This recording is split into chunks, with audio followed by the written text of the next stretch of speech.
নমস্কাৰ বন্ধুসকল, আজি আমাৰ বিষয়টো হৈছে BSF অৰ্থাৎ বৰ্ডাৰ সিকিউৰিটি ফ'ৰ্চ আৰু ইণ্ডিয়ান আৰ্মিৰ মাজত পাৰ্থক্য কি। ইণ্ডিয়ান আৰ্মি থকা স্বত্বেও বৰ্ডাৰ সিকিউৰিটি ফ'ৰ্চক কিয় গঠন কৰা হ'ল, আজি ভিডিঅ'টোত আমি ইয়াৰ ওপৰতে কথা পাতিম। ইণ্ডিয়ান আৰ্মি আৰু BSF প্ৰায় দুয়োটা একেধৰণে কাম কৰে। সেয়া হ'ল ভাৰতীয় সীমাৰ সুৰক্ষা দিয়া, কিন্তু এই সুৰক্ষা দিয়া প্ৰক্ৰিয়া দুয়োটাৰে বেলেগ বেলেগ। BSF অৰ্থাৎ বৰ্ডাৰ সিকিউৰিটি ফ'ৰ্চক শান্তিপূৰ্ণ পৰিস্থিতি হৈ থকা সময় অৰ্থাৎ যুদ্ধ আদি তেনেধৰণৰ কোনো পৰিস্থিতি হৈ নাথাকিলে তেনে সময়ত ভাৰতৰ সীমাৰ সুৰক্ষাৰ বাবে ব্যৱহাৰ কৰা হয়।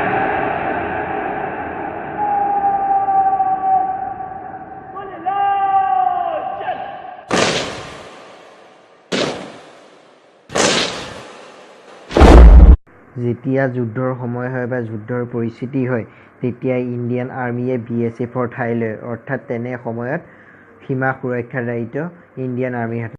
বন্ধুসকল, আমাৰ মনত এটা প্ৰশ্ন হয় যে ইণ্ডিয়ান আৰ্মি থকাৰ স্বত্বেও BSFক কিয় গঠন কৰা হৈছিল বা প্ৰতিষ্ঠা কৰা হৈছিল।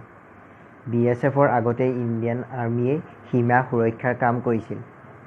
সীমা সুৰক্ষাৰ কাম কৰাৰ বাবে বা সীমা চোৱা চিতা কৰাৰ বাবে ইণ্ডিয়ান আৰ্মিৰ হাতত যুদ্ধ অভ্যাসৰ বাবে সময়ৰ পৰিমাণ কমি গৈছিল। সেইবাবে ইয়াৰ ওপৰতে লক্ষ্য কৰি যাতে ইণ্ডিয়ান আৰ্মি এই যুদ্ধ অভ্যাসৰ বাবে সময় পায় বা সময়ৰ অভাৱ নহয়, সেইবাবে বৰ্ডাৰ সিকিউৰিটি ফ'ৰ্চৰ গঠন কৰা হৈছিল, যাতে ইণ্ডিয়ান আৰ্মিয়ে পূৰ্ণগতিত যুদ্ধ অভ্যাস চলাই যাব পাৰে।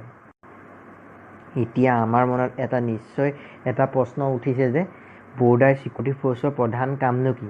দেশখন শান্তিপূৰ্ণ অৱস্থাত বিদেশৰ পৰা যাতে কোনো লোক অবৈধভাৱে ভাৰতত প্ৰৱেশ কৰিব নোৱাৰে বা বিভিন্ন শত্ৰুপক্ষই বিভিন্ন সময়ত আমাৰ ভাৰতত প্ৰৱেশ কৰাৰ বাবে চেষ্টা চলায়, সেই চেষ্টা যাতে ৰোধ কৰিব পাৰে বা বিদেশী নাগৰিক যিসকলে অবৈধভাৱে ভাৰতত প্ৰৱেশ কৰাৰ চেষ্টা কৰে তেওঁলোক যাতে ভাৰতত সোমাব নোৱাৰে তাৰ ৰোধ কৰাই হৈছে বৰ্ডাৰ সিকিউৰিটি ফ'ৰ্চৰ প্ৰধান কাম।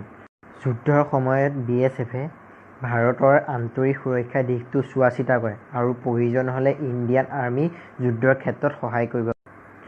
ইণ্ডিয়ান আৰ্মিৰ প্ৰধান কাম হৈছে যুদ্ধৰ সময়ত সীমা সুৰক্ষা দিয়া, যাতে কোনো কাৰণতে শত্ৰুপক্ষই নিজ মাতৃভূমি অৰ্থাৎ ভাৰতবৰ্ষত সোমাব নোৱাৰে। যিহেতু ইণ্ডিয়ান আৰ্মিক যুদ্ধৰ ক্ষেত্ৰত ব্যৱহাৰ কৰা হয়, সেয়েহে BSFৰ তুলনাত ইণ্ডিয়ান আৰ্মিৰ ফেচিলিটি বা সা সুবিধাবোৰ বেছি। যদি ভিডিঅ'টো ভাল লাগিল চেনেলটো ছাবস্ক্ৰাইব কৰক, ভিডিঅ'টো লাইক কৰক আৰু শ্বেয়াৰ কৰক।